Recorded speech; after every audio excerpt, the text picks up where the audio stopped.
과거에는 기다림이라고 하는 것은 일상이었고 또 미덕이기도 했습니다. 우리가 다 경험하지만 설이나 추석 이런 명절은 한 달 전부터 설레이면서 기다렸습니다. 지금은 어느 명절 온들 사람들이 설레일까요? 그냥 쉬는 날이구나, 노는 날이구나, 그 정도겠죠. 아날로그 시대가 그립다는 사람이 점점 많아지고 있습니다.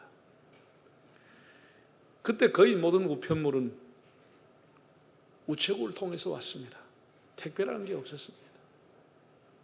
좀 빠르면 등기, 또 아주 급한 것 있으면 전보, 그 정도였습니다. 책을 주문을 해도 한참을 기다려야 했고, 주문하는 절차도 쉽지 않았어요. 인터넷이 없을 때니까. 소포도 한참 기다려야 돌고 돌고 오는 겁니다. 우리는 기다림의 여유를 다 상실했습니다.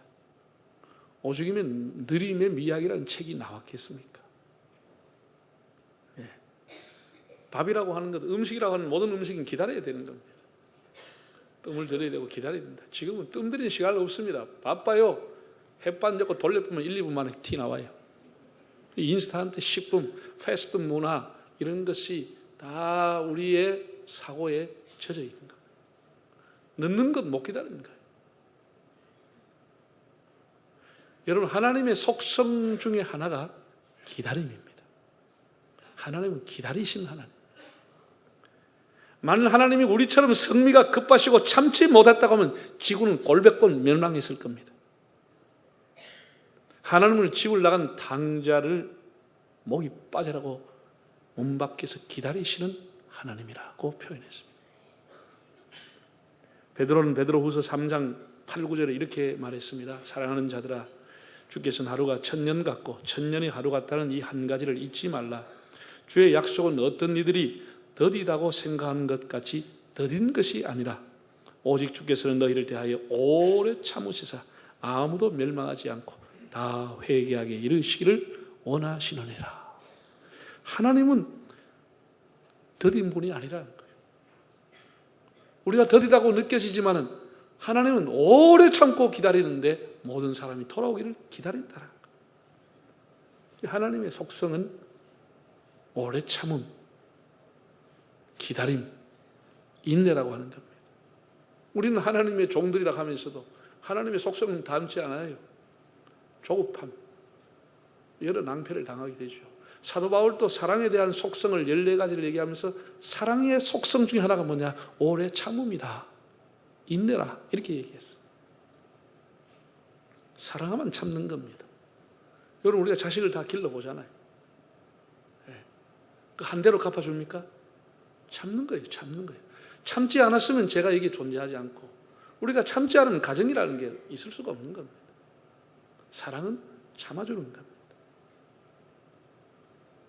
사랑하지 않으면 뒤엎어버리지요. 공격하지요.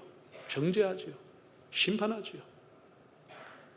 제가 여러분에게 늘 말씀을 드린 것 중에 하나지만은 우리 인생살이 살아가면서 많은 부분을 누가 해결해 주느냐? 시간이 해결해 주는 게 굉장히 많습니다. 시간이 많은 것을 해결해 주는 겁니다. 그러나 사람들은 못 기다리는 겁니다. 조급한 겁니다. 서두르는 겁니다. 그래서 낭패를 보는 거죠. 인간관계 다 깨지는 겁니다. 수십 년 싸웠던 우정도 한마디 한순간 참지 못하고 말했다가 쫙 금이 가버리는 거죠. 시간이 가면 실체가 드러나게 되고 다 알게 되는데 사람들은 섣불리 예단하는 겁니다. 그래서 정죄하는 겁니다. 저도 젊었을 때 그런 예가 많았습니다. 그 말하지 말걸 하고 났는데 굉장히 후회가 되죠. 나중에 돌고 돌아서 오는 실체와 진실을 보면 내가 생각하고 전혀 다른 거예요. 그럼 너무 황당하죠. 너무 부끄러운 거죠. 그 사람이 나를 어떻게 보겠습니까? 우리 인생이라고 하는 것은 기다림입니다. 기다림. 신앙도 기다림입니다. 기다림이 없으면 신앙생활을 못하는 겁니다. 자기의 때를 기다릴 줄 아는 것이 사람이고 지혜라고 하는 겁니다. 기다림이 사람을 성숙하며 완숙시켜가는 겁니다. 본문에 나오는 백발이 성성한 시므온 할아버지와 안나 할머니가 나오는데 이 두 분은 대망의 아이콘입니다. 기다림의 아이콘이 됐습니다. 장차 아기 예수로 오실 인류의 구세주 메시아를 기다리고 기다렸습니다. 너무나 훌륭한 노인들입니다. 그 당시 다 가난하게 살았겠죠. 나이가 많아서 몸은 허약했겠죠. 앙상한 몸이 됐겠죠. 그러나 가난함 속에서도 소망을 잃지 않고 살았기 때문에 그 얼굴은 매우 평온했으리라고 짐작합니다. 예수님께서 탄생하시고 유대인의 예법을 따라서 요셉의 가정의 첫 장남이었고 또 아들을 낳고 33일이라는 정결기간 이런 것이 모두가 끝나고 40일이 지나고 예루살렘 성전에 직접 가서 하나님 앞에 제사를 드리러 간 겁니다. 이때 이제 성전에서 기다리고 있던 시므온이라는 노인이 마리아와 아기 예수를 만나게 되는 너무나 감격적인 내용이 나옵니다. 자, 25절 6절을 한번 읽어볼까요? 예루살렘에 시므온이라는 사람이 있으니 이 사람은 의롭고 경건하여 이스라엘 위로를 기다리는 자라. 성령이 그 위에 계시더라. 그가 주의 그리스도를 보기 전에는 죽지 아니하리라 하는 성령의 지시를 받았다니. 이 시므온이라고 하는 이름은 하나님이 들으신다는 뜻을 갖고 있습니다. 이 야곱의 아내였던 레아가 아이를 낳고 한참 만에 낳을 때 하나님이 나의 기도를 들으셨다라고 해서 그 이름을 시므온이라고 짓고 나중에 시므온 지파를 형성하게 됩니다. 하나님이 들으셨다. 이 시므온은 의롭고 경건했다고 했습니다. 이 두 가지를 함께 소유하기는 사람이 참 어렵습니다. 의와 경건을 다 하기 어렵습니다. 여기서 의라고 하는 것은 하나님과의 바른 관계를 얘기합니다. 우리가 일반적으로 가지고 있는 사회적인 개념의 정의와 공의가 아닙니다. 하나님과의 바른 관계, 헬라어로 디카이오스, 거룩한, 의로운 이런 뜻을, 의롭다고 하는 것이 거룩하다와 거의 동의어로 사용됐어. 디카이오스, 거룩하다, 의롭다. 우리 일반적으로 심판, 하나님의 공의, 심판 이런 걸 할 때는 디케라고 하는 단어를 씁니다. 여기는 디카이오스, 거룩한, 의로운 이런 단어를 사용한 겁니다. 이 시므온이라는 사람이 하나님하고 올바른 관계를 가졌다는 겁니다. 우리 예수 믿는 사람은 하나님과의 올바른 관계를 어떻게 가지지요? 우리의 노력, 우리의 의지, 우리의 공로, 우리의 고행 그게 아니고 예수 그리스도를 통해서 하나님 앞에 의로움이 되는 겁니다. 이걸 칭의라고 하는 겁니다. 칭의.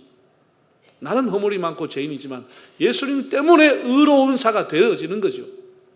이 하나님과 올바른 관계가 그렇게 되어지는 겁니다. 예수님을 통해서. 이 사람은 하나님하고 올바른 관계를 가져서 경건하게 살았다라고 하는 겁니다. 우리가 경건하다고 하면 뭐 기도하는 생활 이런 생활을 의미하는데 틀린 건 아닙니다. 그런데 이 경건이라고 하는 것은 소극적인 기도의 생활이 아니고 좀 더 적극적으로 사랑을 실천하고 율법을 실천하는 것을 경건하다 이렇게 얘기하는 겁니다. 야고보서 1장 27절을 보면 경건에 대해서 야고보가 이렇게 정리를 했습니다. 하나님 앞에 정결하고 더러움이 없는 경건, 하나님 앞에 정결한 경건, 참된 경건이 뭐냐? 곧 고아와 가부를 환난 중에서 돌보고 자기를 지켜 세속에 물들지 아니하는 것이다. 이렇게 했습니다. 경건이 뭐냐? 약자를 돌봐주는 것이 경건이라는 것이죠. 세속에 물들지 않으려고 힘쓸 뿐 아니라 약자를 돌봐주는 것이 경건이다. 참된 경건이다. 이렇게 말했습니다. 네. 우리가 교회가 약자를 돌보자, 가난한 자를 돌보자, 구제하자 얼마든지 기도하고 얼마든지 구호를 외칠 수 있습니다. 그러나 실천하는 건 쉽지 않습니다. 여러분, 지난 한 해를 우리가 살면서 여러분의 삶에서 사회적인 약자, 경제적인 약자, 약한 자를 얼마나 돌보셨는지요. 약한 자를 돌보는 것이 경건이라고 했습니다. 내 삶에서 사랑을 실천하는 분야는 무엇이 있는지, 그것이 경건이라고 했습니다. 사도행전 10장을 보면은 로마의 백부장이었던 고넬료라고 하는 사람이 나옵니다. 너무나 성경 역사에 소중한 사람입니다. 이방인으로서 최초의 세례를 받은 사람이 고넬료입니다. 이방인에서 최초로 복음을 전해졌다는 당위성을 갖게 된 것이 고넬료라고 하는 사람이기 때문에 이건 너무나 소중한 기독교 역사의 중요한 인물임이 고넬료라고 하는 로마의 백부장입니다. 유대인이 아닙니다. 사도행전 10장과 1절 2절에 보면 이렇게 이 사람을 소개했습니다. 그는 경건하여 온 집이 하나님을 경외하고 백성을 많이 구제하더니. 이게 로마 사람이 할 수 있는 일입니까? 아니죠. 유대인도 하기 힘든 일을 그가 한 겁니다. 온 집이 하나님을 경외하고, 그리고 경건하게 사랑을 실천하고 구제를 많이 힘을 썼다, 이렇게 했습니다.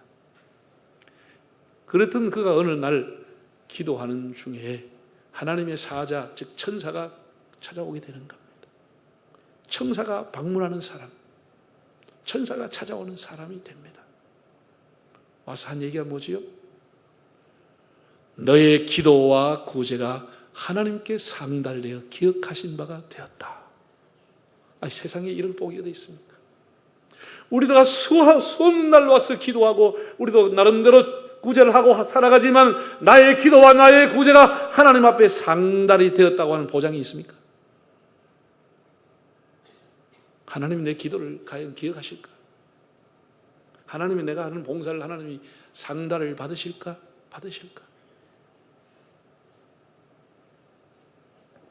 너의 기도와 너의 구제가 하나님 앞에 상달되고 기억하신 바가 되었다. 하나님께 기억되는 사람, 그의 헌신과 봉사와 기도가 하나님 앞에 상달되는 사람.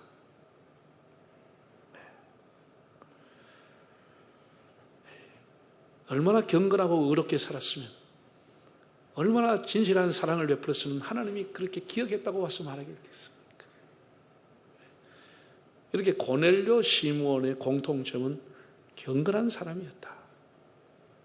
기도할 뿐 아니라 하나님의 사랑을 실천하는 사람이었다고 하는 점입니다. 두 번째, 이 사람은 이스라엘의 위로를 기다리는 자라고 했습니다. 당시 이스라엘은 로마의 식민지 하에 있었습니다. 로마의 황제가 신적인 존재로 높임과 숭배를 받던 시절입니다. 황제 숭배 사상이 있던 시절입니다. 시므온은 로마의 황제로부터 위로를 받으려고 하지 않았습니다. 그는 가난했지만 헤롯 대왕으로부터 위로를 받으려고 하지 않았습니다. 하나님이 주신 위로를 기다렸다고 하는 것입니다. 하나님의 위로를, 사람의 위로를 받기보다는 하나님의 위로를 받기를 기다렸던 사람. 하나님은 애굽이라고 하는 나라에서 바로의 폭정 밑에 시달리던 이스라엘 백성을 위해서 그의 위로자 모세를 보내주었습니다. 하나님을 대신해서 모세가 가서 그 백성을 위로하러 간 것입니다. 시므온은 하나님께서 이스라엘을 위로해 주실 메시아를 기다리고 있었다라고 하는 것입니다. 이스라엘을 위로해 주실 사람, 이스라엘 사람들의 마음을 만져주실 사람, 이스라엘을 구원해 주실 왕을, 메시아를 기다렸다라고 했습니다. 깊은 신앙입니다. 우리가 사람은 아무리 대단해도 사람의 위로는 잠깐입니다. 사람의 위로는 일부입니다. 사람의 위로는 일시적입니다. 그러나 그 위로조차도 쉽지 않습니다. 사람이 위로하려고 모였다가 싸우게 되는 겁니다. 위로하려고 회의했다가 파탄이 나버린 것입니다. 사람의 위로는 그런 겁니다. 한계를 갖고 있는 것입니다. 왜? 전부가 상처 입고 살아가는 시대에, 다 고독한 시대에, 다 눌려 사고 피해를 입고 살아가는 세상입니다. 다 피해자라는 생각, 스트레스를 갖고 살아가기 때문에 은간한 위로도 위로가 안 되는 겁니다. 위로하러 갔다가 더 스트레스를 받고 오는 겁니다. 우리는 위로 받으려고 하는 것보다도 그 상대방의 마음을 읽고 그 사람을 위로해 주려고 하는 자세, 격려하고 응원하는 자세가 필요한 겁니다. 그래서 연말이 되면 우리가 아이들에게 주변에 가까운 사람에게 참 위로의 문자를 보내는 것이 굉장히 좋겠다는 생각을 갖습니다. 하나님의 위로를 기다렸던 사람. 세 번째는 성령이 그 위에 계시더라고 했습니다. 정말 이 노인이 얼마나 부럽습니까? 얼마나 훌륭합니까? 그날 또 성령의 지시와 감동을 받고 예루살렘 성전에 가서 기다리고 있었습니다. 그래서 마리아와 아기를 만나게 됩니다. 성령님과 동행했던 사람. 일반적인 겁니다. 사람이 늙으면 어떻게 되죠? 걱정이 많습니다. 또 이렇게 사람이 늙으면 걱정만 많은 게 아니라 잔소리가 많아지는 거예요. 경험이 많으니까. 또 노역도 많아지는 거예요. 우리가 시몬과 안나에서 이런 모습을 하나도 찾을 수가 없습니다.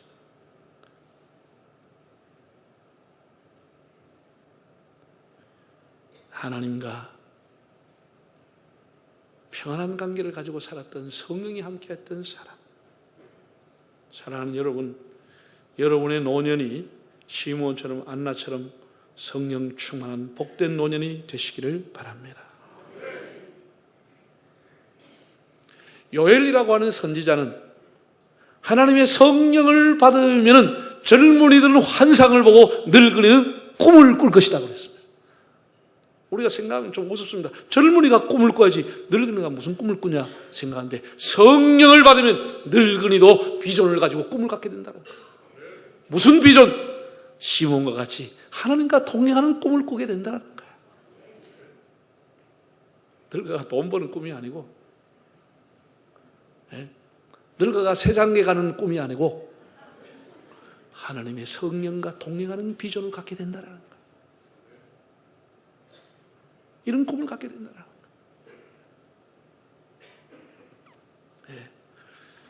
거예요. 성경의 요한복음 5장을 보면은 또 기다림의 대명사가 된 사람이 등장하고 있습니다. 예수님이 6월절 명절이 됐을 때 명절에 집에 가지 못하는 사람을 찾아갔습니다. 그게 베데스다 목가입니다. 베데스다 목가. 거기 38년 된 병자가 있어. 이렇게 기록이 되고 있습니다. 여러분, 그 사람이 20살에 병을 앓기 시작했다면 38년, 나이가 60이 될 때까지 가족들 다 떠났습니다. 가족에게 버림받았습니다. 사회로부터 버림받았습니다. 돈도 다 떨어졌습니다. 그냥 그 행각에 그냥 들것에 누워있는 거예요. 이게 사지가 멀쩡하여 물이 동할 때 나를 넣어줄 사람이 없었다는 거예요. 서로가 던져 들어가고 뛰어 들어가기 바쁘지 이 사람은 누가 넣어주겠어? 먼저 들어가는 사람이 낫는다는데 누가 양보를 해줘요? 이게 간헐천이 되어가지고 한 번씩 후루룩 하고 물이 동하면 빨리 뛰어들어가고 제일 먼저 가는 사람 낫는다는 이런 전설 때문에 사람들이 다 그에게 전부 다 물이 동하기만 주시하고 기다리고 있는데 저기 누워있는 노인을 누가 갖다 얹어주겠습니까? 아무런 이 사람은 있어봐야 소용이 없는 사람인데도 기다리는 거예요. 기다리는 거예요. 물이 동하고 넣어줄 사람이 있다고 기다리는 거예요. 이 기다림의 대명사 38년을 기다립니다.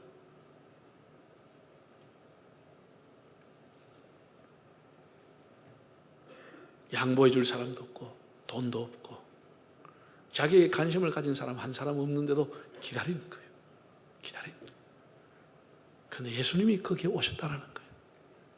예수님 오셔서 뭐라 그러죠? 네가 낫고자 하느냐? 당연하지. 안 나으면 못 하려고 있겠어. 네가 낫고자 하느냐? 당연한 질문을 예수님이 해보는 겁니다. 내가 낫고 싶지만 나를 물속에 넣어줄 사람이 없습니다. 예수님이 네 상을 들고 걸어가라. 그렇게 말씀을 했습니다. 앙상 마른 뼈만 가지고 있는 그가 그걸 자기 누웠던 자리를 접어서 가는 그 모습. 참 기다리는 자에게 주어지는 은총이다 하는 생각을 갖습니다.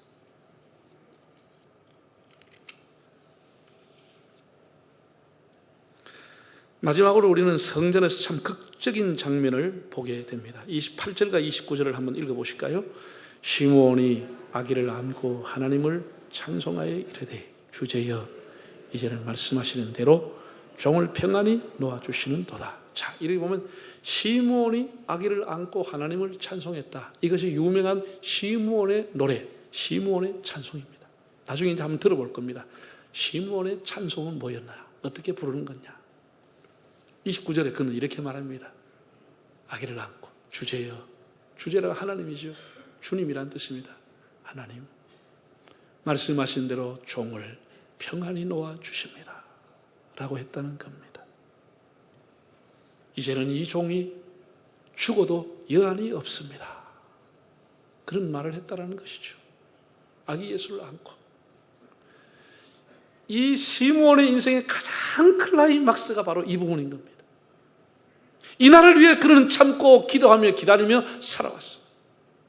서러움을 당해도 이 날을 위해서 살아왔습니다.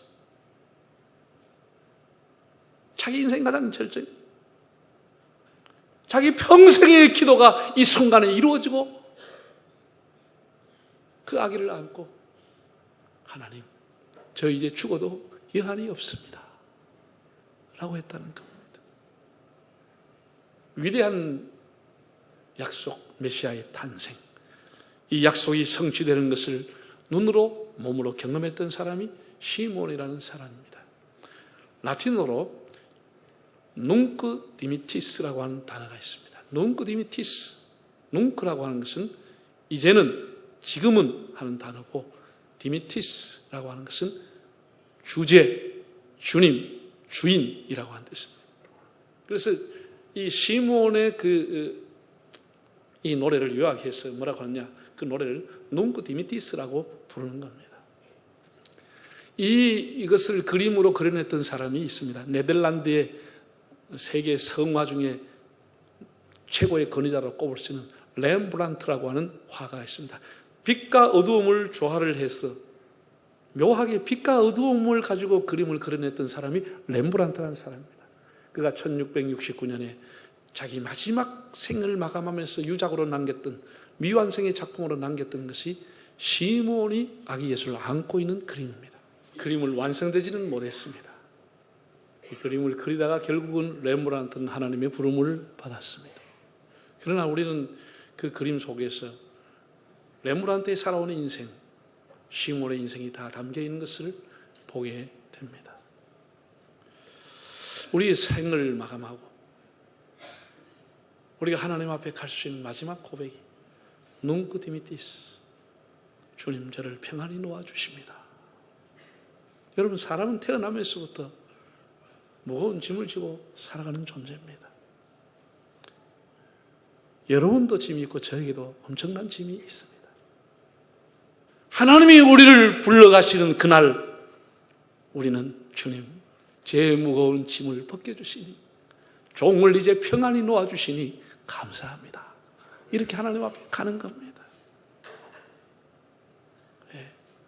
여러분의 삶에 이런 은혜가 있기를 바랍니다. 우리가 이제 기다리지 못하는 이 시대에 기다림을 다시 생각하면서, 기다림이 신앙이고 기다림이 우리 인생입니다.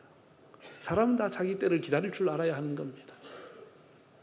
의롭고 경건하게 살았던 시므온, 이스라엘에 주실 하나님의 그 위로를 기다렸던 사람, 성령이 그와 동행했던 사람, 이런 복된 삶을 살아가는 성탄의 계절 되시기를 바랍니다.